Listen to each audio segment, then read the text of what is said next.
ధ్వని. ఇది క్రీస్తు యేసు ప్రేమ ధ్వని, ఇది జగతిలో మ్రోగే సిలువ ధ్వని. పిలుచుచున్నది ప్రతి వారిని, వినుమా విశ్వసించుమా.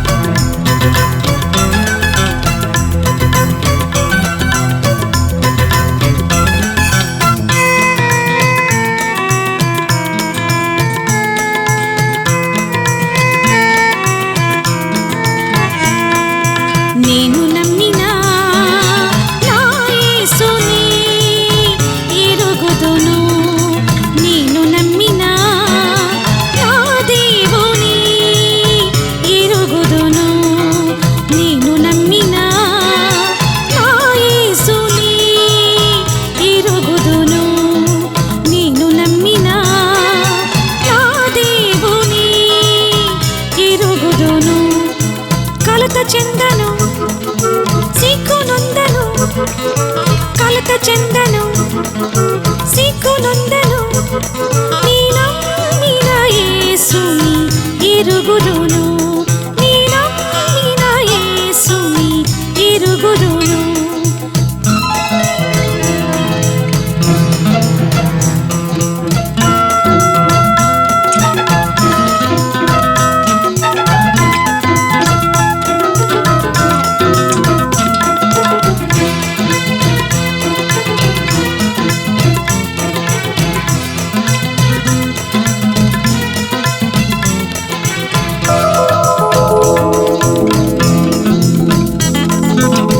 సకల దేవతల కన్నా తానే గొప్పవాడని, సర్వోన్నతుడు సృష్టికర్త తానని,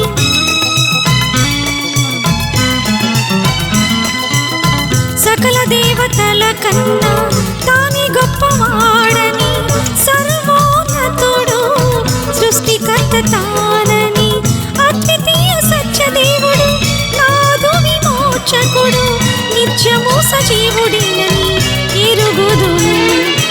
కలత చెందను, సిగ్గునొందను, కలత చెందను, సిగ్గునొందను, నీ నమ్మిన యేసుని ఎరుగుదును, నీ నమ్మిన యేసుని ఎరుగుదును.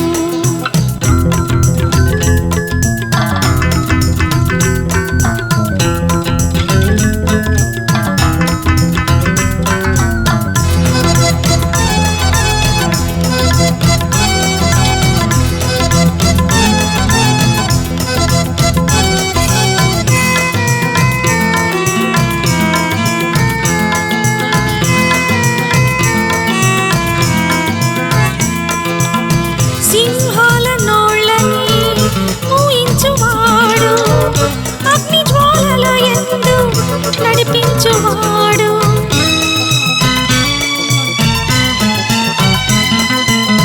సింహాల నోళ్ళని మూయించువాడు, అగ్ని జ్వాలల యందు నడిపించువాడు, సంద్రము చీల్చి మన్నాను కురిపించి అద్భుతములు చేయువాడని ఎరుగుదును. కలత చెందను, సిగ్గునొందను, కలత చెందను, సిగ్గునొందను, నీ నమ్మిన యేసుని ఎరుగుదును, నీ నమ్మిన యేసుని ఎరుగుదును, నేను నమ్మిన నా యేసుని ఎరుగుదును, నేను నమ్మిన నా దేవుని ఎరుగుదును, నేను నమ్మిన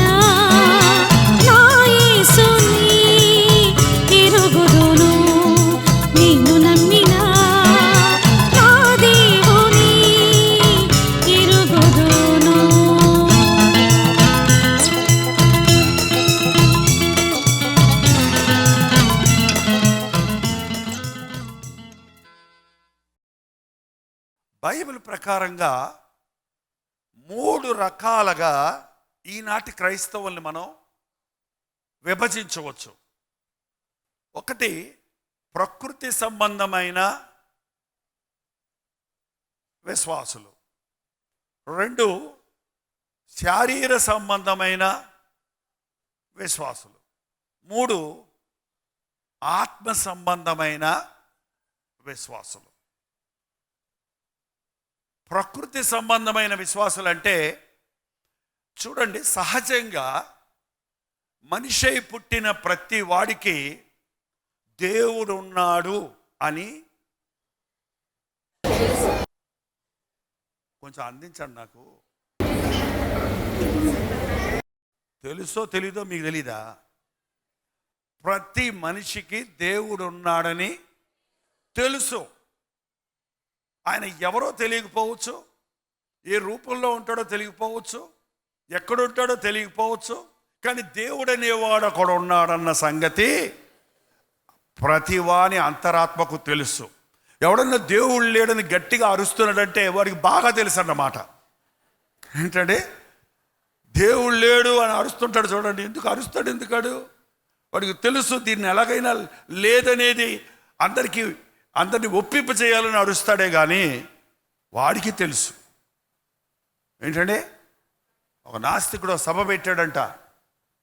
ఆ ప్రకాలో చాలామంది జనం వచ్చారంట. దేవుడు లేడు, ఏమీ లేదు, బిగ్ బ్యాంగ్ డామ్ అంది. డామ్ అనేటప్పటికి ఒకటి కప్ప అయింది, ఒకటి పెట్ట అయింది, ఒకటి మనిషి అయ్యాడు, ఒకటి జంక్ అయింది, ఒకటి ఏనుగైంది, డమాల్ అట్ట అనేటప్పటికి సృష్టి వచ్చేసిందట. ఏంటండి ఇలా రకరకాల సిద్ధాంతాలు పెట్టుకొని కొంతమంది అరుస్తుంటారు. మీటింగ్ ఎలా జరిగిందంటే ఎవరు అడిగితే ఆయన చెప్పాడంటే దేవుని కృపలో బాగానే జరిగింది అన్నాడంట. దేవుడు లేడని ప్రసంగం చేసి మీటింగ్ ఎలా జరిగిందంటే మళ్ళీ ఏమంటున్నాడు? No God, no God, no God అని అరిసి ఒక ఆయన మోటార్ బైక్ మీద, బుల్లెట్ మీద భలే ఇవాళ మనుషులందరినీ ఒప్పించేశారని డ్రర్ వెళ్ళిపోతున్నాడు. ఎదురుకుండా లారీ వచ్చి గుద్దేటప్పటికి కింద పడ్డట్టునే నోట్లో నుంచి వచ్చింది ఏంటంటే ఓ గాడ్ అన్నాడంట. నో గాడ్ అన్నాడు ఏమైపోయాడు? ఓ గాడ్. అంతరంగంలో ఉంది కేక, తెలుసు. ఏంటండి దేవుడు తప్ప నిన్నెవడో మార్చలేడు. ఎంత పెద్ద వైద్యుడైనా, ఎంత పెద్ద సర్జన్ అయినా, ఎంత పెద్ద డాక్టర్ అయినా, ఎంత ప్రవీణుడైనా చేయవలసిన ట్రీట్మెంట్ చేసిన తర్వాత అంటాడు నేను చేసేది నేను చేశాము, తర్వాత దేవుడే మిమ్మల్ని కాపాడాలి. కొన్ని హాస్పిటల్స్ రాసుంటారు డాక్టర్ కట్స్, గాడ్ హీల్స్. ఏంటండి? Doctor treats, God heals. Doctor మందు ఇస్తాడు కానీ స్వస్థపరిచేవాడు ఎవరు? డాక్టర్ ఆపరేషన్ చేస్తాడు కానీ మళ్ళీ అతుక్కునేతడు చేసేది ఎవడు? దేవుడే. ప్రతి వాడికి తెలుసు దేవుడు ఉన్నాడని. నేను నీలగిరి కొండల్లో ఇరుళాస్ అనే కొండ జాతుల వారి దగ్గర 2 సంవత్సరాలు సేవ చేశాను. అనాగరికులు, బయట ప్రపంచం ఏం తెలియదు. మీ దేవుడి పేరేంటి అని అడిగాను వాళ్ళు. అంటే ఎங்களுக்கு తెలియదు, తమిళ్లో పేసువాంగ அவங்க, எங்களுக்கு తెలియదు, అన్న కాట్రే వాంగ, మాకు దేవుడి పేరు తెలియదు, చూపిస్తాం రండి అని వాళ్ళు చిన్న ఆ హ్యామ్లెట్, ఆ చిన్న పల్లె పక్కకు తీసుకెళ్ళి ఒక చెట్టు కింద కొన్ని పొల్లలు, ఓసలు, కొన్ని గుండ్రటి రాళ్ళు అవి ఏంటేంటో పెట్టున్నాయి అక్కడ. ఇది దాయంగా కడవలన్నారు. ఇదే మా దేవుడు. ఈ దేవుడి పేరేంటంటే మాకు తెలీదు. దేవుడి పేరు తెలీదు, దేవుడు ఎలా ఉంటాడో తెలీదు. కానీ అనాగరికులకు కూడా దేవుడు ఉన్నాడని తెలుసు. ఏంటంటే దేవుడు ఉన్నాడు, దేవుడి సహాయం నాకు కావాలి, దేవుడు నన్ను దీవించాలి, నేను ఎంత కష్టపడి చదివినా ఆ దేవుడి దయ ఉంటే కానీ పాస్ అవ్వను, నేను ఎంత లక్షలు పెట్టి కారు కొన్నా ఆ దేవుడి ఆశీర్వాదం ఉంటే కానీ ఈ కారు నడవదు, లేక యాక్సిడెంట్లు లేకుండా అపాయాలు కలగకుండా ఉండదు అని ఏం చేస్తారు? మొదట నిమ్మకాయో కొబ్బరికాయో ప్రార్థనో నూనె కొబ్బరి నూనె ఏదో ఒకటి చేసుకొని దానికి ముందు జపం చేయించుకుంటారు, ప్రార్థన చేయించుకుంటారు, మొక్కుకుంటారు. సహజమైనటువంటి వ్యక్తి దేవుడిని నమ్ముతాడు. ప్రకృతి సంబంధమైన వాళ్ళందరూ కూడా దేవుడు ఉన్నారు అనుకుంటారు. అలాగే కొందరు ఆ దేవుళ్ళలో వెతుకుతూ వచ్చి యేసు ప్రభువుని దేవుడిగా అంగీకరిస్తారు. యేసు ప్రభువుని ప్రార్థన చేసుకుంటే ఇట్టిట్ అనుకుంటే సరిపోతుంది, ఇట్టిట్ అనుకుంటే సరిపోతుంది. ఏంటంటే ఆ దేవుణ్ణి, నాకు ఒక సహోదరుడు ఉండేవాడు, మాకు కజన్ బ్రదరు. ఆయన నేను కొత్తగా వాళ్ళ ఇంటికి వెళ్ళినప్పుడు ఒకరోజు ఆయన భక్తి చూసి అదిరిపోయాను. నాకు కూడా లేదే ఇంత భక్తి అని. ఆయన ఇంట్లోకి వచ్చినప్పుడు యేసయ్యా తండ్రి స్తోత్రం అని చెప్పలేపుతాడు. బయటికి వెళ్ళేటప్పుడు యేసయ్యా నాయన అని చెప్పలేసుకుంటాడు. ఏంటంటే బయటికి వెళ్ళి ఎక్కడైనా చర్చి కనపడితే నాయన యేసయ్యా అంటాడు. ఏంటంటే ఆయన ప్రతి మంచినీళ్ళు ఇస్తే యేసయ్యా నాయన అంటూ అవుతాడు. అబ్బా ఎక్కడరా భక్తి అనుకున్నాను. ఆ తర్వాత ఏం చేస్తున్నావు నాయన అని అడిగితే వాళ్ళది ఒక సినిమా హాల్ ఉంది. ఆ సినిమాలు చూడంగానే యేసయ్యా నాయన అంటున్నాడు సినిమా హాల్కి కూడా. ఏంటండి అంటే ఏం భక్తి అది? ఆచార మూఢ సహజ భక్తి. కొంతమంది ఈ రోజున యేసు ప్రభువుని మేము నమ్ముకుంటున్నాం అంటున్నారు. ఎవరు నమ్ముకుంటున్నారు? ఏది మీలో ఎంతమంది యేసు ప్రభువుని నమ్ముకుంటున్నారు? చేయి చూపించండి. నమ్ముకోవట్లేదు, అమ్ముకుంటున్నారా? చూపించండి. ఓకే, చాలా గొప్ప పని చేస్తున్నారు. కానీ యాకోబు పత్రిక 2వ అధ్యాయం చూడండి. యాకోబు పత్రిక 2వ అధ్యాయము 19వ వచనం. దేవుడొక్కడేని నీవు నమ్ముచున్నావు, మంచిదే. నువ్వు నమ్ముకోవటం ఏంటి? దెయ్యాలు కూడా నమ్ముకొని వణుకుతున్నాయి. ఇంకా మనం వణకటల్లా, దెయ్యాలు వణుకుతున్నాయి. దెయ్యాలకు బాగా తెలుసు దేవుడు ఎవరో. యేసు ప్రభువుని బోధకుడా అనేవాళ్ళు ఆ రోజున. శిష్యులకు కూడా అర్థం కాల. చాలామంది పరిచయులు, శాస్త్రులు, ధర్మశాస్త్రాన్ని ఎరిగిన వారు ఆయన్ని గుర్తించలా. కానీ ఆ దెయ్యం బట్టుడు అంటున్నాడు, సర్వోన్నతుడవైన దేవుని కుమారుడా. ఆ పౌలు శీలలు సువార్త చెప్తుంటే ఆ సేవకులు, ఈరోజు కూడా కొంతమంది సేవకులు ఎవడు నిజమైన సేవకుడో ఎవడు కాదో మనుషులకు తెలియటం లేదు. అబద్ధ బోధకుడు ఎవరు? నిజంగా దేవుని చేత పంపబడిన వాడెవడు? పిలువబడిన వాడెవడు? ఏర్పరచబడిన వాడెవడు? ఇవ్వబడుతున్న సందేశం మనుషుడి బుర్రలో నుంచి వస్తుందా, దేవుని హృదయంలో నుంచి వస్తుందా? పరిశుద్ధాత్మచో శక్తితో వివరించబడుతుందా, మానవ చాతుర్యంతో వివరించబడుతుందా అన్నది గ్రహించలేకపోతున్నారు. కానీ పౌలు శీలలు నీ గురించి ఆ యొక్క దెయ్యం పట్టిన స్త్రీ ఏముందో చూడండి. అపోస్తల కార్యాలు 16వ అధ్యాయం 17వ వచనం చదవండి. ఆమె పౌలును 16, 17. ఆమె పౌలును మమ్మును వెంబడించి, ఈ మనుష్యులు సర్వోన్నతుడైన దేవుని దాసులు, వీరు మీకు రక్షణ మార్గము. దెయ్యాలకు తెలిసిపోతుంది వీళ్ళు నిజమైన సేవకుడా అబద్ధమైన సేవకుడా అని. ఏంటంటే వీరు సర్వోన్నతుడైన దేవుని సేవకులు, వీరు రక్షణ మార్గాన్ని మీకు బోధిస్తున్నారు. చూడండి, నీవు నమ్మిన దేవునిని నీవు ఎరుగుదువా? నీవు నమ్మానంటున్నావు, ఆ నమ్మిన దేవునిని నీవు ఎరుగుదువా? ఆ సమరయ స్త్రీతో ప్రభు మాట్లాడినప్పుడు ఆమె హృదయం మారిపోయింది. ఆమె కుండ విడిచిపెట్టి ఊరిలోకి వెళ్ళి ఆ సమరయ జనులతో చెప్పింది, నేను చేసినవన్నీ నాతో చెప్పిన ఈయనను చూడుడి, ఈయన క్రీస్తు కాడా అంటే ఆ జనమందరూ పరిగెత్తుకుంటూ వచ్చి ప్రభు దగ్గరకు వచ్చి ఆయన మాటలు విని 2 రోజులు ఆయన్ని ఉండమని అడిగి 2 రోజులు ప్రభు మాటలు విన్న తర్వాత, ఆయనతో సమయం గడిపిన తర్వాత తిరిగి వచ్చి సమరయ స్త్రీతో ఏం చెప్పారో తెలుసా? యోహాను సువార్త 4వ అధ్యాయము 41వ వచనము చదవండి. ఆయన మాటలు వినినందున వాళ్ళు అనేకులు నమ్మి ఆ స్త్రీని చూచి, ఇక మీదట నీవు చెప్పిన మాటను బట్టి కాక మా మట్టుకు మేము విని ఈయన నిజముగా లోక రక్షకుడని, అది నమ్మకం. ఎవరో చెప్పితే నమ్మటం కాదు. మా మట్టుకు మేము విని ఈయన నిజముగా మా రక్షకుడు మాత్రమే కాదు, లోక రక్షకుడని నమ్ముచున్నాం. ప్రకృతి సంబంధమైన మనుషుడికి ఇటువంటి అనుభవం ఉండదండి. యేసు ప్రభు గొప్ప దేవుడంట, ఆయన స్వస్థపరుస్తాడంట, ఆయన అద్భుతాలు చేస్తాడంట, ఆయన ప్రార్థన చేసుకుంటే పరీక్షలో పాస్ అవుతామంట. ఏంటంటే అంట ఏంటి? అంటాల భక్తి తంట. ఏంటంటే ప్రకృతి సంబంధమైన వాడికి చూడండి, అక్కడ ఈ లోకంలో చెప్పుకునే వాళ్ళని చూడండి, అన్ని ఎవరో చేసిన దాన్ని చూసి దాన్ని వెంబడిస్తారు.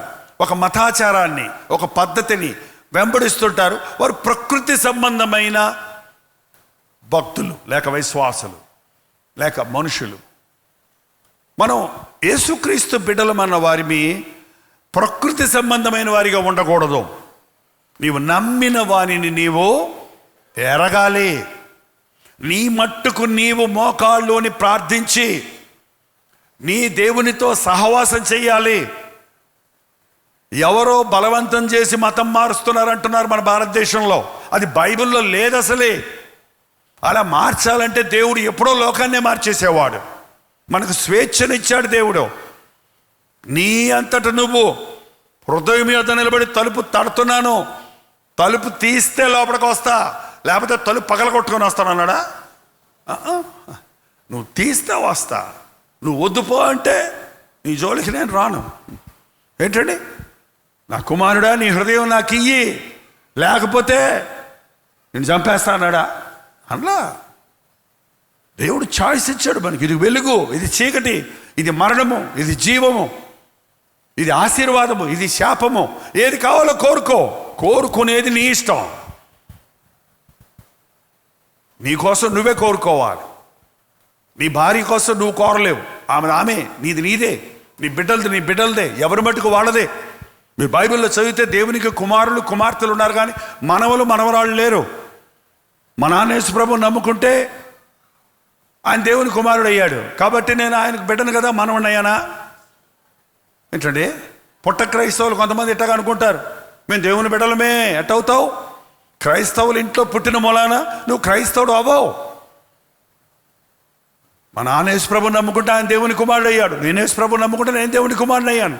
నా కుమారుడు యేసు ప్రభువుని నమ్ముకుంటే తను దేవుని కుమారుడు అయ్యాడు. ఎవరి మట్టుకు వారు యేసు ప్రభువుని సొంత రక్షకుడిగా అంగీకరించాలి. నీ ప్రభువును నీవు ఎరగాలి. ఎరగటం వేరు, వినటం వేరు.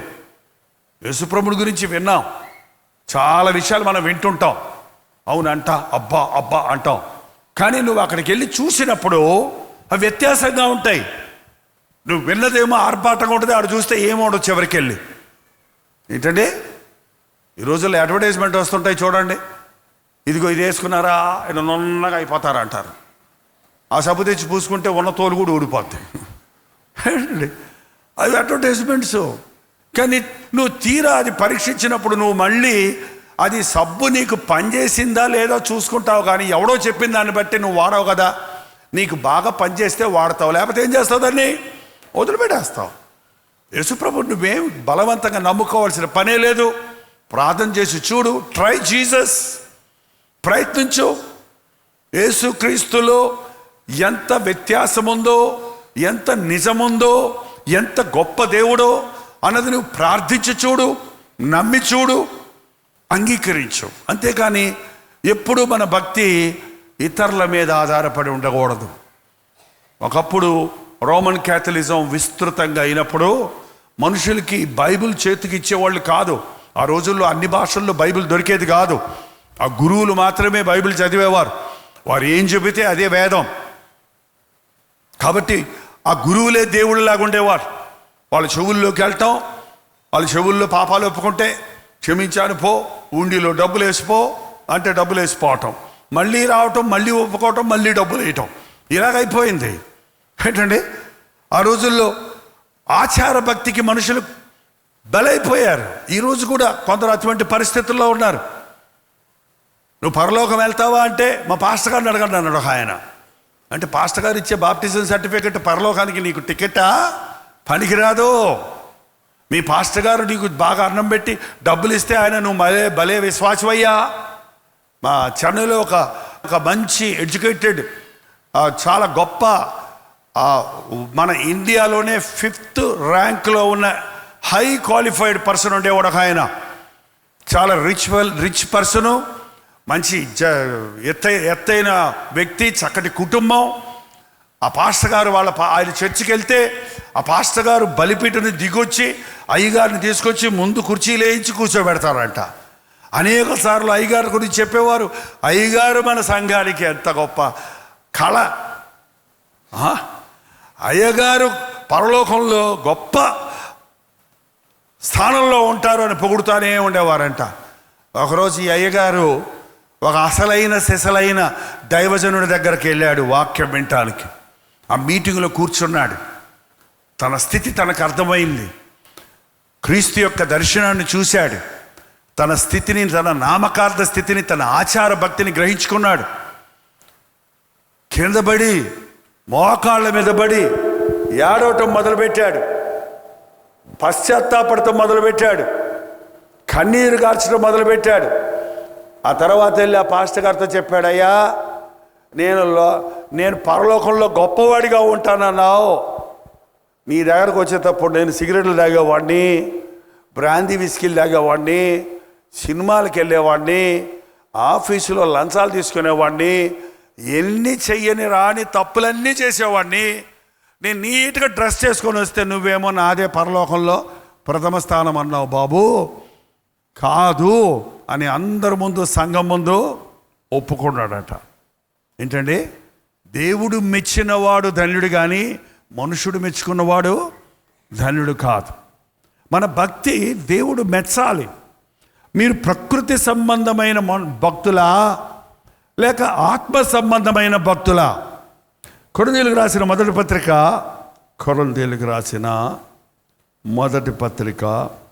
12వ వచనం చూద్దాం. 2వ అధ్యాయము, కొరింథీయులకు రాసిన మొదటి పత్రిక 2వ అధ్యాయం 12వ వచనం. దేవుని వలన మనకు దయచేయబడిన వాటిని తెలుసుకున్నటకు మనకు లౌకిక ఆత్మ కాక దేవుని యొద్ద నుండి వచ్చు ఆత్మ పొంది ఉన్నాము. మనుష్య జ్ఞానము మాటలతో గాక ఆత్మ సంబంధమైన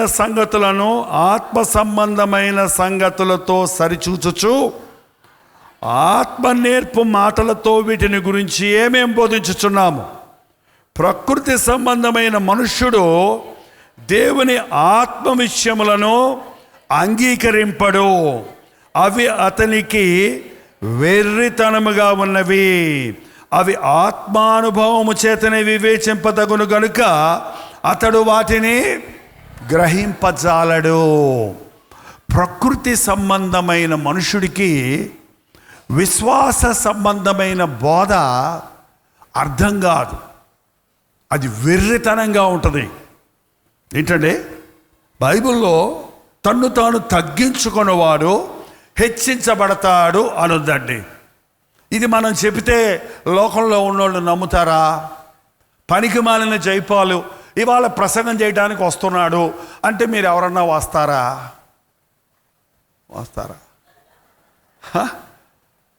ఏంటండి, గొప్ప దైవజనుడు, అభిషేకం పొందిన దైవజనుడు, international preacher doctor reverend N Jaipal గారు మన పట్టణానికి విచ్చేయుచున్నారు. దెయ్యాలు పారిపోతాయి, కుంటోళ్ళు చూస్తారు. మరి అదే గుడ్డోళ్ళు నడుస్తారు అంటే చూడండి, జనం ఇసుకల్లాగా పరిగెత్తుకుంటూ వస్తారు. ఏంటండి, ఈరోజు పాస్టర్ గారులకు చూడండి, ఇంతుంటే అంత చేసుకుంటారు, ఇంతుంటే అంత డబ్బా కొట్టుకుంటారు. మళ్ళీ పాస్టర్ గారు ప్రసంగానికి రావటం ముందు మళ్ళీ ఎవరన్నా ఒక అసిస్టెంట్ పాస్టర్ గారు ఒక ఒక ఒక లోకంలో ఉంటారు చూడండి, ఇంట్రడ్యూస్ చేయడానికి వాళ్ళు రావాలన్నమాట. వాళ్ళు వచ్చి ఇప్పుడు మనకి వరకు చెన్నై నుంచి వచ్చిన పాస్టర్ గారు వాక్యం అందించబోతున్నారు, రండి వినండి, గొప్ప సందేశం అని పిక్చర్ వస్తుంది అక్కడ. ఏంటండి టీవీ ప్రోగ్రాంలో కూడా అంతే, పాస్టర్ అమ్మగారో పాస్టర్ గారి పిల్లలో మరి ఇంకెవరో వచ్చి పాస్టర్ గారిని ఇంట్రడ్యూస్ చేయాలి. నాకెందుకో పట్టదు అది, నేనే వచ్చేస్తాను నేరుగా. బాగున్నారా? దేవుని స్తోత్రం. నేను చెప్పుకోవాల్సిన అవసరం లేదు. నేనెవడో, నా మాటలు వినేవాడు, నేను చెప్పే వాక్యం వినేవాడు నన్ను గ్రహించుకుంటాడు. ఏంటండి 50 సంవత్సరాల నుంచి సేవ చేస్తున్నాను. ఒక సీనియర్ పాస్టర్గా ఉన్నాను చెప్పాలంటే. ప్రస్తుతం ఉన్న సేవకులు అందరిలో ఒక సీనియర్ పాస్టర్స్ లెవెల్లో ఉన్నాను. నిన్నగాక మొన్న వచ్చిన పాస్టర్ గారులు ఏంటంటో చెప్పుకుంటుంటే ఒక్కోసారి నాకు అనిపిస్తుంది, ఇందుకబ్బా ఇట్లా ఎగిరెగిరి పడతారు వీళ్ళు. ఎగిరెగిరి పడేవాడు ఎప్పటికైనా పడతాడన్నాడు ఒకడు. ఏంటండి ఎగిరెగిరి పడేవాడు ఎప్పటికైనా కింద పడతాడు మొత్తానికి. బైబిల్ అర్థం కాదు. తగ్గించుకో అంటే తగ్గించుకుంటే చులకనైపోతామండి. తగ్గించుకుంటే చులకనైపోతాం. మనుషులకు చులకనైతే అయ్యావయ్యా దేవునికి ఇష్టడు అవుతాం. మన ప్రభు తగ్గించుకున్నాడు కదా, శిష్యుల పాదాలన్నీ కడిగాడు కదా. యూదుల సాంప్రదాయ ప్రకారం ఆ రోజున విందుశాలకు వెళ్ళే వారికి బానిస ఒకరు గుమ్మల్లో ఉంటారు, కాళ్ళు కడిగి లోపలికి పంపించాలి. యేసుప్రభు ఎప్పుడు ఉద్యోగస్తులను పెట్టుకోవాలా, పనోళ్ళని పెట్టుకోవాలా. కాబట్టి కనీసం ఆ శిష్యులు ఏం చేసి ఉండాల్సింది, 12 మంది శిష్యుల్లో ఏదో ఒక శిష్యుడు డ్యూటీ వేసుకొని మిగిలిన వాళ్ళ కాళ్ళని కడిగి పంపించాల్సింది. కానీ వీళ్ళు ఎవరి మట్టుకు వాళ్ళు ఇప్పుడు వీళ్ళు పెద్ద డిస్కషన్లో ఉన్నారు. మన 12 మందిలో ఎవరి గొప్ప? పేతురు అంటాడు నేను అందరికంటే పెద్దోడిని వయసులో, నేనే గొప్ప. యోహాను అంటాడు నేను అందరికంటే చిన్నోడిని, అందుకని నేనే గొప్ప. నాకు యేసయ్య అంటే చాలా ఇష్టం, నేను ఎప్పుడు యేసుప్రభు రొమ్ము మీద ఆనుకుంటా, యేసుప్రభు నన్నే అడుగుతాడు, నేనే ఆయనకి చెప్తా అని వీళ్ళు వాగ్వాదం చేసుకుంటా ఉన్నారే కానీ కాళ్ళు కడగాలన్న సంగతే మర్చిపోయారు. ఎవరు కూర్చోవాలి యేసుప్రభు పక్కన? పక్కనే కూర్చోవాలా? ఎక్కడ కూర్చుంటే ఏమండి? ఎక్కడ కూర్చుంటే ఏంటి? నన్ను కూర్చోమని లేదు, నేను ఈ చర్చికి రానదట వాళ్ళు. నేను వెళ్ళేటప్పటికి నాకు కుర్చీ వేయలేదు, నేను చచ్చినా రాని చర్చికి అందంట. చచ్చ నువ్వు పెట్టుకొస్తావు ఇంకా? ఏంటండి ఏం అలకలు ఈ రోజున చూడండి. దేవుని దగ్గరకు వచ్చి దావీదు మహారాజు అండి, చక్రవర్తి, సింహాసనం మీద కూర్చునేవాడు. కానీ ఏమన్నాడు తెలుసా? నా దేవుని మందిరపు ద్వారం దగ్గర నేను ఉంటే చాలు, దేవుని మందిరంలో ఉండడమే నాకు గొప్ప భాగ్యం. నేను ఒక్క వరం అడిగాను దేవుని దగ్గర, దాన్నే కోరుతున్నాను. నేనంటే ఆయన ప్రసన్నతలో కూర్చొని, ఆయన ఆలయంలో కూర్చొని ఆయన్ని చూడాలని, ఆయనంద ఆనందించాలని. ఇది ప్రకృతి సంబంధమైన వాళ్ళకి అర్థం కావు. మొదటివారు కడపటివారు అవుతారు, కడపటివారు మొదటివారు అవుతారు. తను తాను తగ్గించుకునేవాడు హెచ్చించబడతాడు, హెచ్చించుకునేవాడు తగ్గించబడతాడు. కుడి చెంప మీద కొడితే, ఎడం చెంప మీద కొడితే కుడి చెంప కూడా తిప్పు. ఎవరైనా 1 మైలు రమ్మని బలవంతం చేస్తే 2 మైళ్ళు లేవు. అంగీ అడిగితే, కండవా అడిగితే అంగీ కూడా ఇచ్చేయి. ఇది ఏం పోదరా బాబు, ఇట్టయితే దివాళ దీమా మనం. ఏంటండి నిన్ను నిన్ను నిన్ను నిన్ను దూషించే వారిని ప్రేమించు, నీ శత్రువుల కొరకు ప్రార్థన చేయి. ఇవి ఎలా కుదురుతాయి? ఇది ప్రకృతి సంబంధంగా కుదిరేవి కాదు. కాబట్టి ఇది మనుషుడికి అర్థం కాదు. ప్రకృతి సంబంధమైన మనుషుడికి దేవుని విషయాలు అవగాహన కావు. ఎప్పుడైతే మనం రక్షించబడతామో మనల్ని మనం తగ్గించుకుంటాం, విశ్వాస జీవితంలో ముందుకు సాగలుగుతాం. ఈ రోజున అనేక మంది విశ్వాసులు అనబడిన వారు ప్రకృతి సంబంధమైన వారిగానే ఉంటున్నాం. పై భక్తిలోనే ఉంటున్నామే కానీ భక్తిలోని పరిపూర్ణ స్థితిని మనం గ్రహించలేకపోతున్నాం. చూడండి, మన భక్తి ఆచార భక్తిగా ఉండకూడదు, ఎవరో మనకి నేర్పించిన భక్తిగా ఉండకూడదు, మూఢనమ్మకంతో ఉండినట్టుగా ఉండకూడదు. దేవుని మనస్సును ఎరిగి ఆ రీతిగా మనం బ్రతకాలి. ఆత్మ సంబంధమైన కొంతమంది యేసుప్రభువుని తెలుసుకున్నా కూడా వారి భక్తి శరీర సంబంధమైనదిగా ఉంటుంది. గలతీయులకు రాసిన పత్రిక 5వ అధ్యాయం 16వ వచనం, నేను చెప్పినదేమనగా ఆత్మానుసారముగా నడుచుకొనుడి, అప్పుడు మీరు శరీరేచ్ఛను నెరవేర్చరు. శరీరమునకును ఆత్మకును, ఆత్మ శరీరమునకును విరోధముగా అపేక్షించుచున్నది. ఇవి ఒకదానికొకటి వ్యతిరేకముగా ఉన్నవి. మీరేమి నిశ్చయింతురో వాటిని చేయకొందురు. మీరు ఆత్మచేత నడిపించబడని ఎడల ధర్మశాస్త్రమునకు లోనైన వారు కారు. ఆత్మానుసారమైన భక్తి, శరీరానుసారమైన భక్తి. చూడండి, మనం వేసుకునే వస్త్రాలు, మన శరీరాన్ని మనం దేవుని దగ్గరకు వచ్చినప్పుడు కొంతమంది చాలా ఇట్లా వస్తారు. భక్తి, నమస్కారం.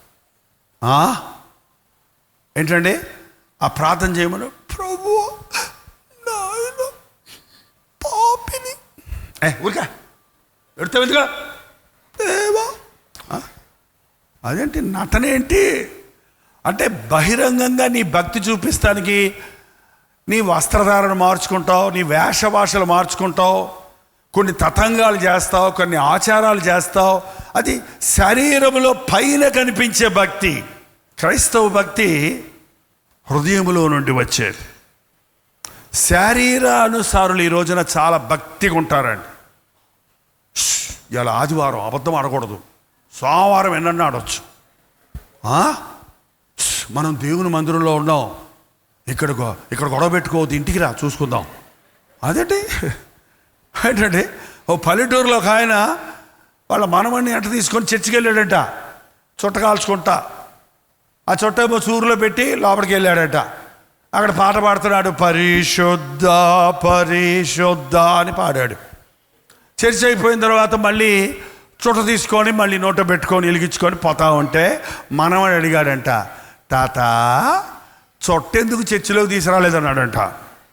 తప్పయ్యా, అది దేవుని మందిరం, పరిశుద్ధమైంది, అక్కడ చుట్ట తాగకూడదు.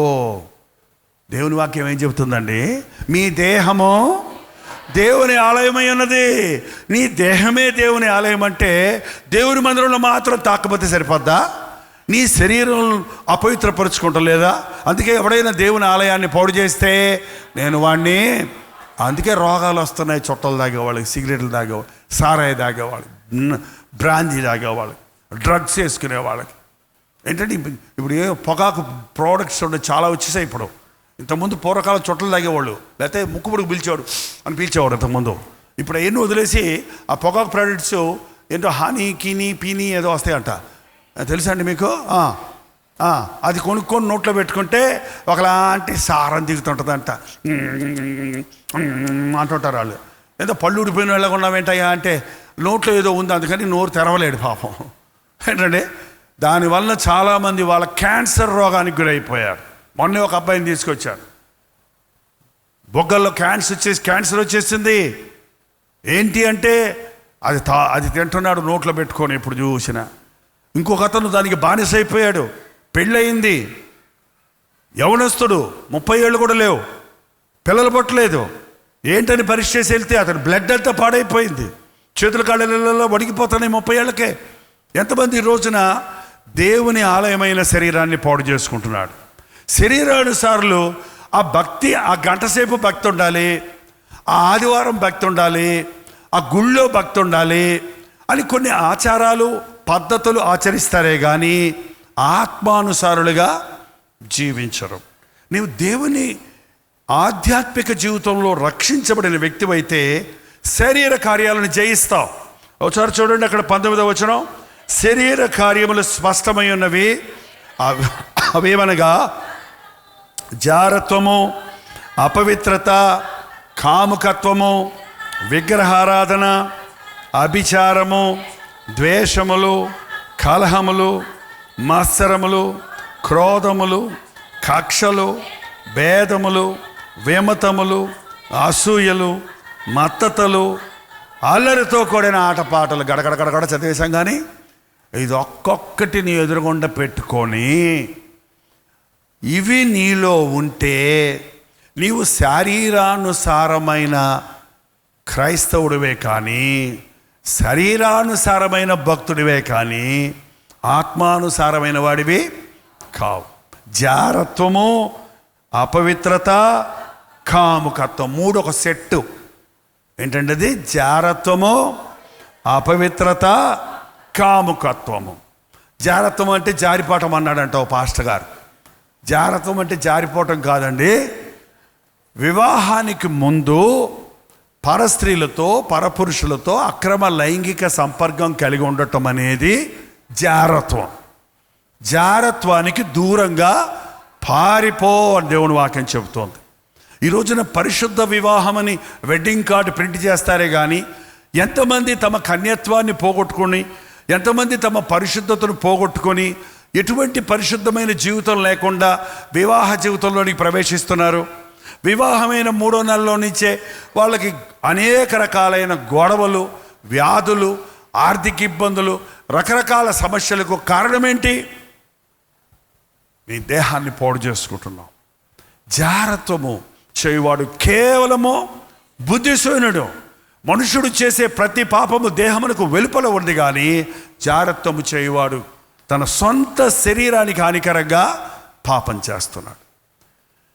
వివాహమైన తరువాత వివాహ బంధములో కాకుండా, అంటే భార్య భర్తల మధ్య కాకుండా పరపురుషులతో పరస్త్రీలతో అక్రమ లైంగిక సంపర్కం కలిగి ఉండటం అనేది వ్యభిచారము.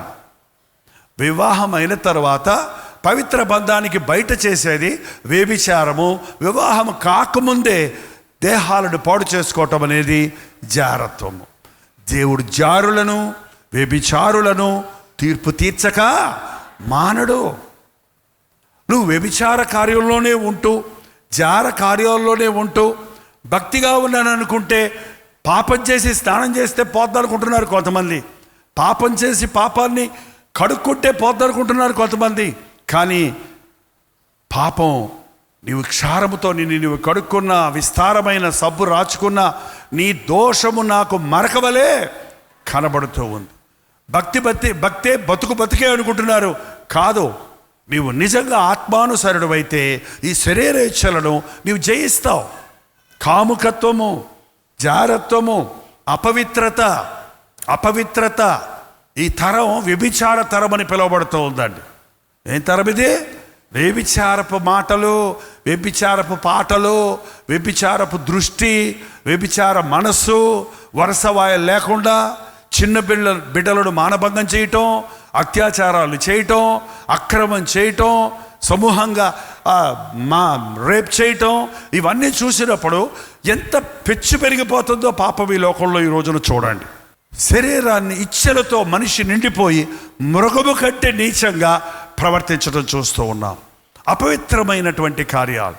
ప్రభు చెప్పాడు వ్యభిచారము చేయవద్దన్న మాట మీరు విన్నారు కదా. నేను మీతో చెప్పినదేమనగా, ఒక స్త్రీని మోహపు చూపుతో చూచు ప్రతివాడు అప్పుడే తన హృదయంలో వ్యభిచారం చేస్తున్నాడు. ఒక స్త్రీని లేక ఒక పురుషుని నీవు తప్పైన దృష్టితో చూసినప్పుడు నువ్వు వ్యభిచారివి. దేవుని దృష్టిలో వ్యభిచారం చేసిన వాడు అవుతున్నావు. ఈ అపవిత్రమైనటువంటి ఆలోచనలు. ఒకరోజు కథను వచ్చిన దగ్గర పశ్చాత్తాపడుతున్నాడు. అన్నా నన్ను క్షమించండి అన్న నా కోసం ప్రార్థన చేయండి అన్న. ఏమైందయ్యా? నా భార్య 3వ నెల గర్భవతిగా ఉంది, గర్భస్రావం జరిగింది అయ్యా. ఎందుకయ్యా? ఏం తప్పు చేసావయ్యా?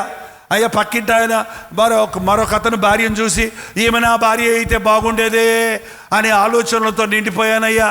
ఇంటికి వచ్చేటప్పటికి నాకు ఇచ్చిన భార్యను బట్టి కృతజ్ఞత లేని మూలాన, నాకు ఇచ్చిన గర్భఫలాన్ని బట్టి సంతోషించిన మూలాన నాకు ఆ శాపం వచ్చిందో ఏమో, నా భార్య గర్భం పోగొట్టుకుంది. ఏంటండి? ఈ ఇతరుల భార్యను చూసి ఆ భార్యలాగా నా భార్య ఉంటే బాగుంటుంది అనుకోవటం ఏంటండి? అది ఏం ఆలోచన ఈరోజు చూడండి. ఒక వ్యక్తిని చూడగానే ఈమెను ఐ లవ్ యూ అంటారేంటి? ఒక అమ్మాయిని అందంగా కనపడితే ఆ అమ్మాయిని చూడగానే ఆ అమ్మాయి వెంటబడతారు ఎందుకు? కుక్కల్లాగా.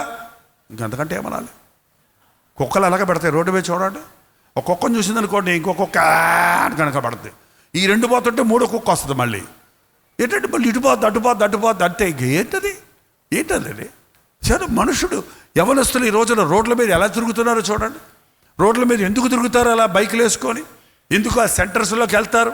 ఎందుకు అక్కడెక్కడ జనసాంద్రముల దగ్గరికి వెళ్ళి పెళ్ళిళ్ళకి వెళ్ళి వాళ్ళని వీళ్ళని చూసుకొని తప్పైన ఆలోచనలకు తప్పైన కార్యాలకు చోటిస్తున్నారు? శరీరీచ్ఛలతో నిండిపోయి ఉన్నాడు. క్రీస్తుకు నీ శరీరం అప్పగించకపోతే, నీ శరీరము క్రీస్తు రక్తములో కడగబడకపోతే, పరిశుద్ధపరచబడకపోతే, స్వాభావికంగా వచ్చే తుచ్చమైన ఇచ్చలు నీ జీవితాన్ని పాడు చేస్తాయి. అపవిత్రత, పరశరీరానుసారులు, ఇతరులకు తగలాలని, ఇతరులను రాసుకోవాలని, ఇతరులను పూసుకోవాలని ప్రయత్నిస్తూ ఉంటారు. ఈ బస్సుల్లో, ఈ క్రౌడ్ ఉన్న స్థలాల్లో అదొక రకమైన ఎంజాయ్మెంట్. కొంతమంది ఆ బూత్ కథలు వినాలని, ఆ కథలు మాట్లాడుకోవాలని, వాటిని క్రియల్లో పాపం చేయకపోయినా వారి ఆలోచనలో, వారి మాటల్లో ఆనందిస్తున్నారు. ఇది కాముకత్వము, ఇది కామకార్యాలు. ఇవన్నీ దేవునికి అసహ్యమైనవి. దేవుడు మనల్ని పరిశుద్ధుడిగా ఉండమని చెప్పాడు. మీ ఘటాన్ని పవిత్రంగా కాపాడుకోమని దేవుడు చెప్తున్నాడు. తెస్సలోనికీయులకు రాసిన పత్రిక, తెస్సలోనికీయులకు రాసిన మొదటి పత్రిక 4వ అధ్యాయము 5వ వచనము. మీలో ప్రతివాడును, 4-5 వచనాలు. మీలో ప్రతివాడును దేవుని ఎరుగని అన్యజనుల వలె కామాభిలాషయందు కాక పరిశుద్ధత యందును ఘనత యందును తన ఘటమును ఎట్లు కాపాడుకొనవలెనో అది ఎరిగి ఉండుటయే దేవుని చిత్తము. మీలో ప్రతివాడు లోకస్తుల్లా కాక, ప్రకృతి సంబంధమైన మనుషులుగా కాక, శరీర సంబంధమైన మనుషులుగా కాక, పరిశుద్ధత యందును ఘనత యందును తన ఘటమును, ఘటం అంటే ఏంటి? తన శరీరాన్ని అలాగూ కాపాడుకోవాలో ఎరిగి ఉండుటయే దేవుని చిత్తము. యేసుక్రీస్తుని నమ్ముకున్నవాడు తన శరీరాన్ని పవిత్రంగా కాపాడుకుంటాడు, తన దృష్టిని పవిత్రంగా కాపాడుకుంటాడు. యోబు అన్నాడు, నా కన్నులతో నేను నిబంధన చేసుకుంటుని, కన్యకను నేను ఎలాగో చూతును. ఏంటంటే ఒక స్త్రీని చూచినప్పుడు నీ ఆలోచనలు చెడిపోతే, ఒక పురుషుణ్ణి చూచినప్పుడు నీ ఆలోచనలు తప్పైతే అది పాపం అన్న సంగతి నీకు తెలుసా? సెయింట్ ఫ్రాన్సిస్ అనే భక్తుడు రక్షించబడిన తర్వాత ఎక్కడైనా శరీర తలంపులకు చోటిస్తానేమోనని చెప్పి స్త్రీలను చూచినప్పుడు వాళ్ళ కళ్ళల్లో కళ్ళు పెట్టి చూసేవాడు కాదట, పైకో కిందకో చూస్తూ మాట్లాడేవాడంట. అంతే. కీడుగా కనిపించడానికి దూరంగా ఉండమన్నాడు దేవుడు. నీవు ఆత్మానుసారుడు అయితే నీ శరీరాన్ని, ఘటాన్ని పరిశుద్ధంగా కాపాడుకుంటావు. గలతీయులకు రాసిన పత్రిక 5వ అధ్యాయం. విగ్రహారాధన, అభిచారము, అవి రెండు ఒక సెట్ అండి. ఏంటండి? విగ్రహారాధన, అభిచారము. విగ్రహారాధన అన్నప్పుడు, విగ్రహాలను పూజించటము అన్నప్పుడు, నీవు దేవుని కంటే దేనినైనా ఎక్కువగా ప్రేమిస్తే అదే విగ్రహం. కొంతమందికి విగ్రహారాధన అంటే కోపం వస్తుంది. అక్కడ విగ్రహారాధన మాట ఏ దేవుడి బొమ్మ అయినా, దేన్నైనా, నీ డబ్బైనా, నీ బిడ్డ అయినా, నీ ఇల్లు అయినా, నీ ఉద్యోగమైనా, దేవుని కంటే దేవుని స్థానంలో మరి దేన్నన్నా తెచ్చి పెడితే అదేమంటది? విగ్రహం. ఏంటండి? నీ దేవుడైన యెహోవాను నీ పూర్ణ హృదయంతో, నీ పూర్ణ మనసుతో, నీ పూర్ణ వివేకముతో నువ్వు ప్రేమించాలి. మరి దేనికి చోటు ఉండకూడదు. దేవుని కంటే ఏది ఎక్కువ ప్రేమిస్తున్నావు ఈ రోజున అర్థం చేసుకోండి. ఈ రోజున క్రైస్తవులు అనబడేవారు బైబిల్ని ప్రేమిస్తున్నారా, సెల్ ఫోన్ని ప్రేమిస్తున్నారా?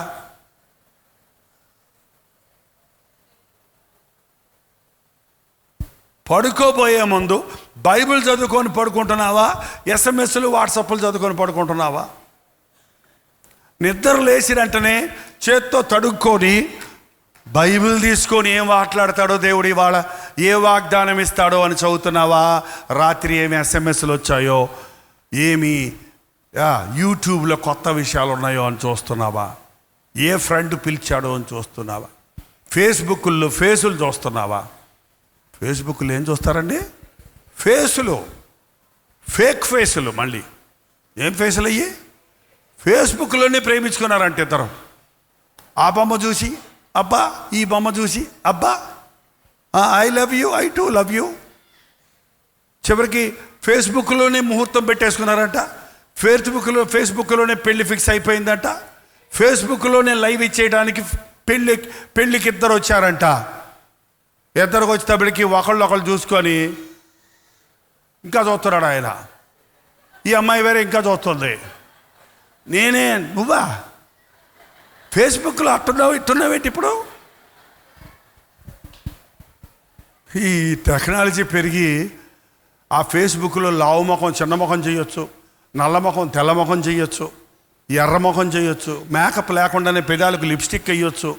ఆ బొమ్మ మనిషిని నుక్కులు జుట్టు పెట్టొచ్చు, ఇంకొకటి జుట్టు తీసుకొచ్చి పెట్టొచ్చు బట్టతలోడికి. మోసపోకు. ఎంతమంది రోజున మోసపోతున్నారండి. అందము మోసము, సౌందర్యము వ్యర్థము.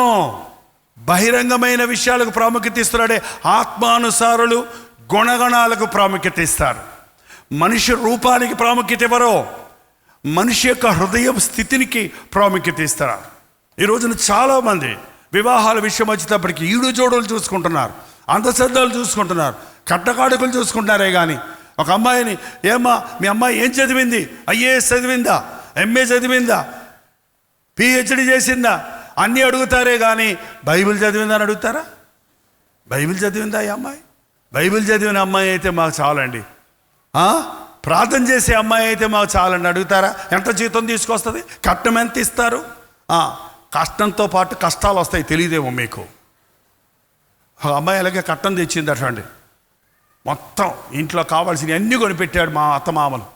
బెడ్ మంచము, బీరువా, మిక్సీ, గ్రైండరు, మొత్తం ఇల్లు ఎటు చూసినా అన్నీ ఆమెయే. ఈయన ఏం లేవు, 2 లుంగీలు మాత్రం ఉన్నాయి ఈయన. ఏంటంటే 2 రోజులు 3 రోజులు బాగానే ఉంది కొత్త పెళ్ళి. ఒకరోజు ఏదో కోపం వచ్చింది ఆయనకి. కోపం వచ్చేటప్పటికి ఏదో అన్నాడంట. ఏ అంటే ఏ అంటావేంటి నా మంచం మీద కూర్చొని? ముందు కిందకి దిగి మాట్లాడమందట. ఏంటండి పరువు పోయింది కదా. భర్తగా నీకు రావాల్సిన ఘనత ముఖ్యమా, బెడ్ మంచం ముఖ్యమా? ఏ మూర్ఖులాంటి. చూడండి, ఈ రోజున మనుషుడికి వస్తువుల్ని ప్రేమిస్తున్నాడు, మనిషిని ప్రేమిస్తల్లా, అందాన్ని ప్రేమిస్తున్నాడు, హృదయాన్ని ప్రేమిస్తల్లా, గుణగణాలను ప్రేమిస్తల్లా. ఇది బహిరంగమైన విషయాలు చూసి ఒక విగ్రహారాధన, ఒక మనిషిని చూసి ఒక దేవుడిగా ఆరాధించడం అనేది విగ్రహారాధన. ఏ రాజకీయవేత్త కానీ, ఏ సినిమా యాక్టర్ కానీ, ఏ పాస్టర్ కానీ, మా అభిమాని, కొంతమంది అంటారు మేము ఫ్యాన్స్ అండి అంటాడు. బాబు మాకు ఫ్యాన్లు ఉండరండి, ఫ్యాన్లు ఉండరు. ఫ్యాన్ అంటే ఇట్ట టీసిరేవాడు అంట, మీరు చాలా మంచివారు, చాలా బాగున్నారు, మీరు వాక్యం చెప్తారు, అక్కర్లా ఫ్యానింగ్ అక్కర్లా. ఏంటంటే దేవుని సేవకులకి ఫ్యాన్స్ ఉండకూడదు. ఎవరుండాలి తెలుసా? బిడ్డలు ఉండాలి. ఎవరుంటారండి? బిడ్డల్ని, ఆత్మలు సంపాదించేవాళ్ళం మేము. వాక్యాన్ని ప్రేమించేవారికి ఉండాలి కానీ పాస్టర్ని ప్రేమించేవారికి ఉండాల్సిన అవసరం లేదు. దేవుని వాక్యాన్ని ప్రేమించండి, దేవునిని ప్రేమించండి. ఒక ఆయన దుబాయ్ వెళ్ళిపోయి ఆయన భార్యకి అమ్మోలు పంపిస్తామన్నాడంటండి. ఆమెకేమో చదువు రాదంట. ఆ పోస్ట్ మ్యాన్ గారు వచ్చి రోజు డబ్బులు ఇచ్చి ఆయన రాసిన ఉత్తరం చదువుతూ ఉన్నాడట. ప్రేమైన భార్యకి నువ్వంటే చాలా ఇష్టం, నువ్వే గుర్తొస్తున్నావు అని ఈయన చదువుతున్నాడు పోస్ట్ మ్యాన్. రోజు ఇలా చదివేటప్పటికి ఒకరోజు పోస్ట్ మ్యాన్ని ప్రేమించడం మొదలుపెట్టింది ఏమో.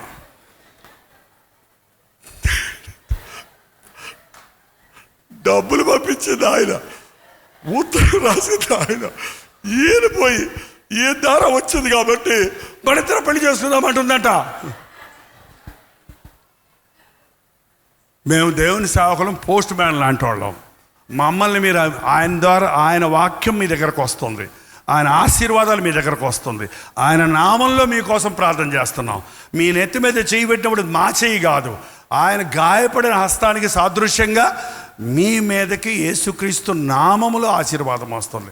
ఈ రోజున చూడండి, పాస్టర్లను ప్రేమించే మనుషులు ఎక్కువైపోయారు. గొడవలు పెట్టుకునేవారు. మా పాస్టర్ గారు గొప్ప అంటే మా పాస్టర్ గారు గొప్ప. వీళ్ళు శరీర సంబంధమైన క్రైస్తవులు. ఆత్మానుసారులు దైవజనుడిని ఒక దైవజనుడిగా చూస్తారు కానీ వేరే విధంగా చూడరు. విగ్రహారాధన, ఎవరినైతే దేవుని కంటే ఎక్కువ నువ్వు ప్రేమిస్తావో, ఏది ప్రేమిస్తావో అది విగ్రహం. రెండవది అభిచారము. అభిచారం అంటే ఏంటో తెలుసా మీకు? తమిళ బైబిల్లో ఏముందంటే పిల్లి శూన్యము అని ఉంది. అంటే జ్యోతిష్కము, ఏంటండి రాహుకాలము, మంచి సమయము, ఇవన్నీ యేసుప్రభుని నమ్ముకున్న వాళ్ళు కూడా పాస్టర్ గారు మా ఇంటికి వచ్చి ప్రార్థన చేయండి, కరెక్ట్గా 7ంటికి వచ్చాడు అన్నాడు ఒక ఆయన. ఇందుకయ్యా 7ంటికి నేను పొద్దున్నే ప్రార్థనలో ఉంటాను నాయన, ముందు కానీ వెనక్కి కానీ వస్తాను అంటే కరెక్ట్గా 7ంటికి రండి, ఒక్కసారి అట్ట కాలు పెట్టి వెళ్ళిపోవడం అన్నాడు. సరే ఆయన పోరు పడలేక వెళ్ళాను. 10 నిమిషాల ముందే వెళ్ళాను. ఎక్కడ చేయాలి ఆ ప్రార్థన అంటే టైం ఎంత అంటున్నాడు. ఇంకా 5 నిమిషాలు ఉంది 7 గంటలకి. కొంచెం ఉండండి పాస్టర్ గారు, కొంచెం ఉండి నేను పోవాలయ్యా, నేను ప్రార్థన చేసుకోవాలి, కొంచెం ఉండండి. ఇంకొక 5 నిమిషాలు ఉంటాను. 5 నిమిషాలు? ఆ కరెక్ట్గా మంచి సమయం అంట. ఆ మంచి సమయంలో మంచి పాస్టర్ గారు మంచి ప్రార్థన చేయాలంట. అవ్వ కావాలంట, బొవ్వ కావాలంట. ఏంటండి? శారీర సంబంధమైన, లోక సంబంధమైన, ప్రకృతి సంబంధమైన వాటికి ప్రాధాన్యత ఇస్తాం.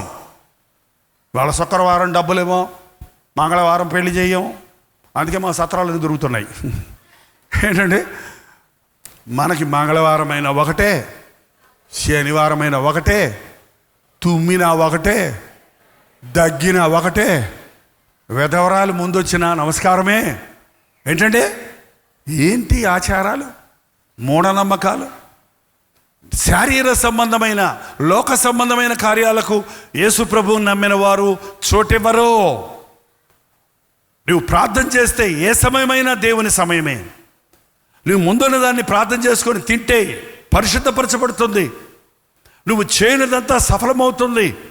శారీర సంబంధమైన వాళ్ళు ప్రభువు నమ్మునామంటారు కానీ ఇంకా శరీర కార్యాలకు చోటిస్తారు. తర్వాత ద్వేషములు, కలహములు, మత్సరములు, క్రోధములు, కక్షలు, ఏంటి ఇవన్నీను చిల్లర సరుకుల్లాగా ఉన్నాయి. ఏంటండి? జీలకర్ర, లవంగాలు, యాలక్కాయలు, దాసిన చెక్క, మసాలా. ఏంటండి?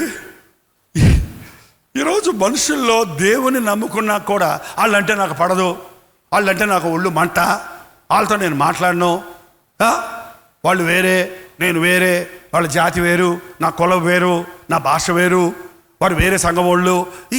ఈ భేదాలు, ఈ కోపాలు, ఈ అసూయలు, ఈ ద్వేషాలు దేవుని బిడ్డలకు ఉండవు.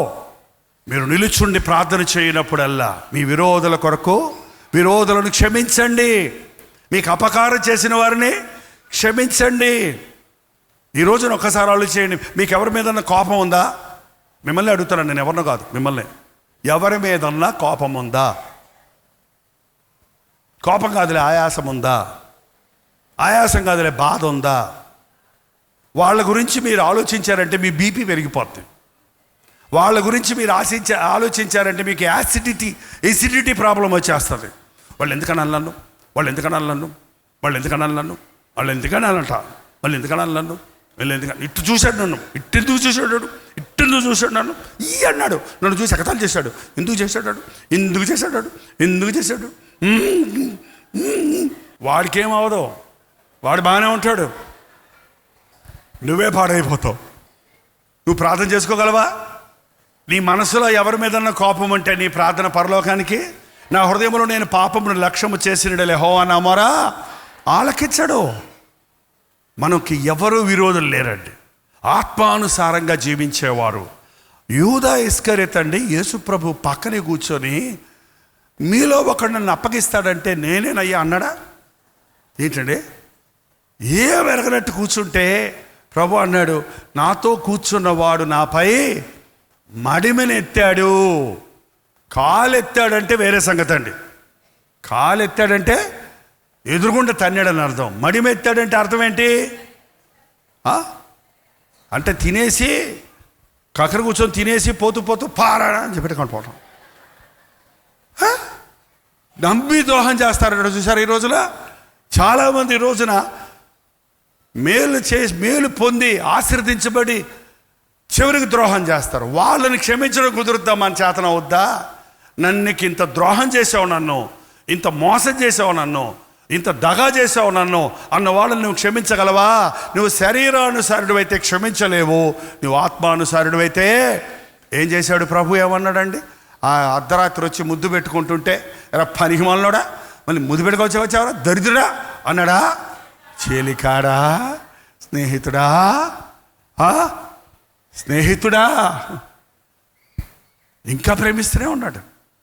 ఆయన కొట్టిన వాళ్ళని, తిట్టిన వాళ్ళని, అవమానపరిచిన వాళ్ళని, ఎగతాళి చేసిన వాళ్ళని, తండ్రి వీరేమి చేయుచున్నారో వీరెరగడు గనుక. ఆత్మానుసారుడిగా జీవించాలంటే నీ విరోధుల్ని క్షమించు. ఒక ఆయన అన్నాడు, నేను ఎవరినైనా క్షమిస్తాను కానండి, దాన్ని మాత్రం నేను క్షమించలేను అన్నాడు. అంటే ఏంటయ్యా దాన్ని? అంటే ఎడ్డా గొడ్డ? కాదండి, నేను కట్టుకున్నది అంటున్నాడు. మళ్ళీ కట్టుకున్నది అంట. ఈయన కాదా కట్టింది? ఈయన కాదండి. భార్యను క్షమించలేనోడు, భర్తను క్షమించలేనోడు పరలోకానికి ఎలాగెళ్తాడండి? అసలు భార్యాభర్తలు రోజు ఒకరినొకరు క్షమించుకుంటూ ఉంటే ఆ ఇంట్లో జగడాలు ఉంటాయా? గొడవలు ఉంటాయా? భేదాభిప్రాయాలు ఉంటాయా? వీధుల పాలు అవ్వాల్సిన అవసరం ఉంటుందా? కోర్టుల దాకా వెళ్ళవలసిన పరిస్థితి వస్తుందా? నీ భార్యను క్షమించాలి, నీ భర్తను క్షమించాలి. నువ్వు అనుకున్నట్టు వాళ్ళు ఉండకపోవచ్చు, నువ్వు ఆశించింది వాళ్ళు చేయకపోవచ్చు, లేకపోతే మీరు కలిసి బతకలేరు. నువ్వు ఆత్మానుసారుడిగా ఉంటే క్షమించుతావు, సహిస్తావు, ఓర్చుకుంటావు. కోపాన్ని, ద్వేషాన్ని, అసూయను మనసులో పెట్టుకునేవాడివైతే నువ్వు శరీర సంబంధమైన వాడివే. శరీరానుసారులుగా ప్రవర్తిస్తారు. ఆత్మానుసారులు నీ ఆత్మను పోషించుకుంటే నువ్వు ఆధ్యాత్మికంగా బలంగా ఉంటావు. కనీసం రోజుకి 1 గంట సేపు మీరు ప్రార్థన చేయాలి. రోజు కనీసం 5 అధ్యాయాలు మీరు చదవాలి. అప్పుడు శరీరేచ్ఛలు మీరు జయించగలుగుతారు. ఎన్ని ఆటంకాలు కలిగినా ఆదివారం వచ్చినప్పుడు 6 రోజులు కష్టపడి పనిచేయి, 7వ రోజు నా సన్నిధికి రా, నాకివ్వు. ఆలయంలో గడపండి, దేవుని కొరకు ఉపయోగించండి. అప్పుడు శరీరేచ్ఛలను జయిస్తారు, ఆత్మానుసారులుగా జీవించగలుగుతారు. మీ కుటుంబంలో పొద్దున్న సాయంత్రం కుటుంబ ప్రార్థన జరిపించండి. మీ బిడ్డలతో కూర్చొని ప్రార్థన చేయండి. నీ ఇంటి చుట్టూ దేవుని కంచి ఉంటుంది, నీ ఇంటి మీద దేవుని దూతలు కావలి ఉంటుంది. టీవీ ప్రోగ్రాం, టీవీ ప్రార్థన కాదు, సినిమా ప్రార్థన కాదు, సీరియల్ ప్రార్థన కాదు. మోకరించి ప్రార్థించండి, దేవుని వాక్యాన్ని ధ్యానించండి, ఆధ్యాత్మికంగా బలపడండి. అప్పుడు దేవుని శరీరేచ్ఛలను మనం జయించగలుగుతాం. ఈ రోజున చాలామంది ప్రకృతి సంబంధమైన విశ్వాసులుగా, భక్తులుగా ఉన్నారు, కొందరు శరీరానుసారులుగా ఉన్నారు, కొద్ది మంది మాత్రమే ఆత్మానుసారులుగా ఉన్నారు. మీరు ఎలా ఉండాలని ఆశపడుతున్నారు? ఆత్మానుసారమైన క్రైస్తవుడిగా నేను ఉండాలని ఆశపడుతున్నాను అన్న వాళ్ళు లేచి నిలబడండి, ప్రార్థన చేసుకుందాం. ప్రతి ఒక్కరూ లేచి నిలబడండి. కొద్దిసేపు మనం ప్రార్థిస్తున్నాం. ఇంతసేపు విన్నారు, ఈ రోజు నుంచి నా జీవితంలో ఒక మార్పు రావాలయ్యా. ఇంకా నేను ప్రకృతి సంబంధమైన భక్తిలోనే ఉన్నానయ్యా, మూఢభక్తితోటే ఉన్నానయ్యా, ఆచార భక్తిలోనే ఉన్నానయ్యా. ఇంకా నేను శరీర కార్యాలు జయించలేని స్థితిలోనే ఉన్నాను. ఈ రోజు నుంచి నన్ను ఆత్మానుసారుడిగా మార్చు. నీ పరిశుద్ధాత్మను నా మీద కుమ్మరించి నన్ను పవిత్రపరచు నాయన. నా శరీరపు ఆలోచనల నుండి, శరీరపు కార్యముల నుండి నన్ను విడిపించు అని దేవునితో ఒప్పందం చేసుకుందాం. ఇంకా నేను ప్రకృతి సంబంధమైన భక్తిలోనే ఉన్నానయ్యా, మూఢభక్తితోటే ఉన్నానయ్యా, ఆచార భక్తిలోనే ఉన్నానయ్యా. ఇంకా నేను శరీర కార్యాలు జయించలేని స్థితిలోనే ఉన్నాను. ఈ రోజు నుంచి నన్ను ఆత్మానుసారుడిగా మార్చు. నీ పరిశుద్ధాత్మను నా మీద కుమ్మరించి నన్ను పవిత్రపరచు నాయన. నా శరీరపు ఆలోచనల నుండి, శరీరపు కార్యముల నుండి నన్ను విడిపించు అని దేవునితో ఒప్పందం చేసుకుందాం. నోరు తెరిచి మీరు ప్రార్థిస్తే దేవుడు వింటాడు. నోరు తెరిచి దేవునితో ఒక్క మాట చెప్పండి. రెండు చేతులు పైకెత్తి నన్ను దీవించయ్యా, నన్ను ఆత్మానుసారుడిగా మార్చుడాయనా అని ప్రార్థన చేద్దాం. పరిశుద్ధుడా, ప్రేమగల తండ్రి, ఒక్కసారి మమ్మల్ని చూడు నాయన. కలవరి దర్శనం కార్యక్రమాలను వీక్షిస్తున్న మీరు ఎక్కడెక్కడి నుంచో ఈరోజు నువ్వు పిలుచుకున్నావయ్యా. నీ సన్నిధానికి ఎన్నో ఆశలతో వచ్చారయ్యా, అవసరతలతో వచ్చారయ్యా, స్వస్థపడాలని వచ్చారయ్యా, సమస్యలకు జవాబులు దొరకాలని వచ్చారయ్యా, నీ దీవెనలు పొందాలని వచ్చారయ్యా. ఎవరిని వట్టినే వదిలిపెట్టొద్దు, ఎవరు వట్టి చేతులతో తిరిగి పంపొద్దయ్యా. ఒక్కసారి నువ్వు మమ్మల్ని దర్శించుము నాయన, అభిషేకించుము నాయన. ప్రభా, నా శరీరంలో రోగం ఉన్నదని డాక్టర్లు నాయన ఫైబ్రాయిడ్స్ ఉన్నాయని చెప్పారు, థైరాయిడ్ ఉందని చెప్పారు, క్యాన్సర్తో బాధపడుతున్నాను, ఉబ్బసముతో బాధపడుతున్నాను, శరీరంలో రకరకాల బాధలతో వేదన పడుతున్నానన్న వారిని నాజరుడైన యేసుక్రీస్తు నామములో స్వస్థపరచుచున్నాము నాయన. నీవు పొందిన దెబ్బల ద్వారా ఉన్న స్వస్థత కలుగజేయి తండ్రి. తండ్రి, నీవే సహాయం చేయి నాయన. ఇంకా ఎవరెవరు ఏ హృదయ స్థితిలో భార్యాభర్తల మధ్య సమాధానం లేక విడివిడిగా బతుకుతున్నారో అట్టి వారి హృదయాలతో నీవు మాట్లాడు నాయన. ఒకరినొకరు క్షమించుకొని సహించుకొని కుటుంబమును కట్టుకున్నట్లుగా పరిశుద్ధాత్మ సహాయమును దయచేయము తండ్రి. ఏ కుటుంబంలో ఏ కీడుందో, ఏ భయం ఉందో, ఏ చీకటి శక్తుల ప్రభావం ఉందో వాటిని నజరుడైన యేసుక్రీస్తు నామములో పారద్రోలుచున్నాము తండ్రి. ఇదిగో ఇంతవరకు మేము శరీరానుసారులుగా ఉన్నాం. ఈ రోజు నుండి నేను ఆత్మానుసారుడిగా జీవిస్తాను, ఆత్మ ఫలము ఫలిస్తాను, ఆధ్యాత్మిక స్థితిలో వర్ధిల్లుతానని వాగ్దానంతో ఇక్కడి నుంచి వెళ్ళడానికి, నిబంధనతో ఇక్కడి నుంచి వెళ్ళడానికి సహాయం చేయము. నీ రాకడ అతి సమీపంగా ఉన్న దినాలలో మేము మా హృదయాలను శుద్ధిగా కాపాడుకొని మా చుట్టూన్న వారిని రక్షణలోనికి నడిపించుకున్నట్టుకు సహాయం చేయము. యేసుక్రీస్తు నామములో అడుగుచున్నాము తండ్రి. మన తండ్రి అయిన దేవుని యొక్క ప్రేమయు, కుమారుడైన క్రీస్తు యొక్క కృపయు, ఆదరణకర్త అయిన పరిశుద్ధాత్మ యొక్క సహవాసమును కూడి వచ్చిన మనందరికీ ఇప్పుడును సదాకాలమును తోడైయుండును గాక. ఆమేన్, ఆమేన్, ఆమేన్.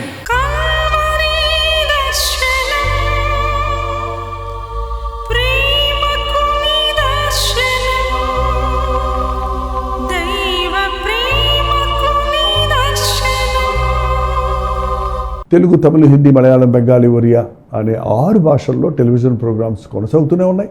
భారభరితమైన పరిచయంలో మీరు సహకరించాలని ఆశిస్తే, ప్రభు మిమ్మల్ని ప్రేరేపిస్తే మీ విరాళాలు, కానుకలు పంపించవచ్చు. అవి నేరుగా టీవీ ఛానల్స్కి వెళ్తాయి. అందులో ఏది మేము మా సొంత ఖర్చుల కొరకు ముట్టుకోవటం లేదు, వేరే పరిచయ కొరకు ముట్టుకోవటం లేదు. టెలివిజన్ పరిచయలో ఇంకా సువార్త వెళ్ళని వారికి అది అందించాలని ఆశతో ఒక 20 సంవత్సరాలుగా కొనసాగుతున్న పరిచయం కొరకు ప్రార్థించండి, మీ సహకారాన్ని అందించండి. ఈ విషయం మీకు ఇంకా వివరాలు కావాలంటే 89393939 అనే నెంబర్కి మార్నింగ్ 10 నుంచి ఈవినింగ్ 10 లోపల మీరు ఫోన్ చేయండి, వివరాలు మీకు తెలియజేస్తాం.